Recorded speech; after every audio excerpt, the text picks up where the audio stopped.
It's Henry from Omnibus Tutorials here, and today I'm going to show you a formula on how to get the worksheet name in a cell.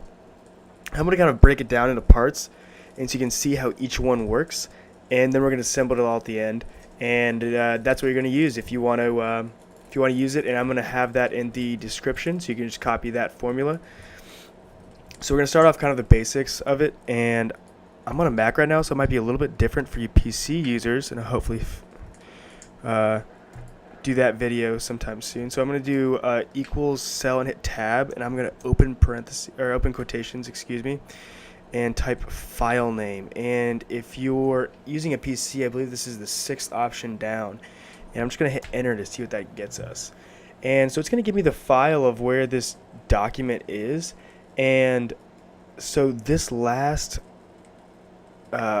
portion of it is the sheet name. As you can see, values right here that matches.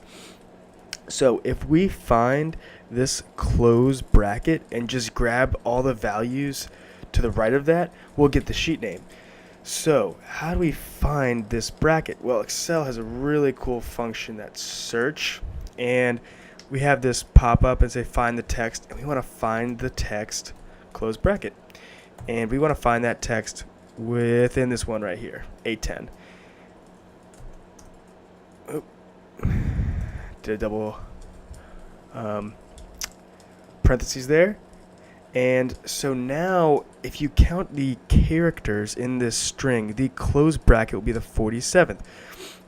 So now we can use the mid function, and the mid function is going to ask for the text we want to retrieve, we want to parse out.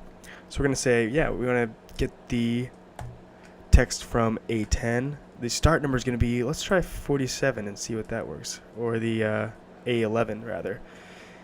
And the number of characters, let's just say 100. It doesn't really matter because I don't have that long of sheet names, and if it's less than 100, it will just grab that amount.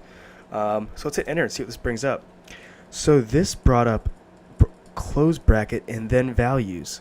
So if we just change this 47 to 48 by adding +1, we can then get the sheet name. Isn't that so cool? Alright, that is really cool. Now it is referencing this function, formula is referencing A10 and A11. So what we can do, I'm going to press escape to get out. I can just copy, press escape, the formula in A11, and I'm just going to copy it and put it over there and hit enter. And now if you click in the formula, there's no red box around A11. We're no longer referencing that anymore. And we're going to do the same thing with A10. If I just take the formula using Command C, because I'm on a Mac, and escape, I'm just going to paste over A10.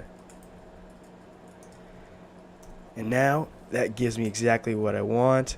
It is no longer referencing these two. There's no colors around the edges, so I can just delete these two, and that's exactly what I want. And if I copy this and go to a different sheet and put it in, it will give me exactly the sheet name. Isn't that so cool? This is a really cool, really exciting one. I hope I explained it well. If you have any questions, please comment, and please don't forget to subscribe. Thank you.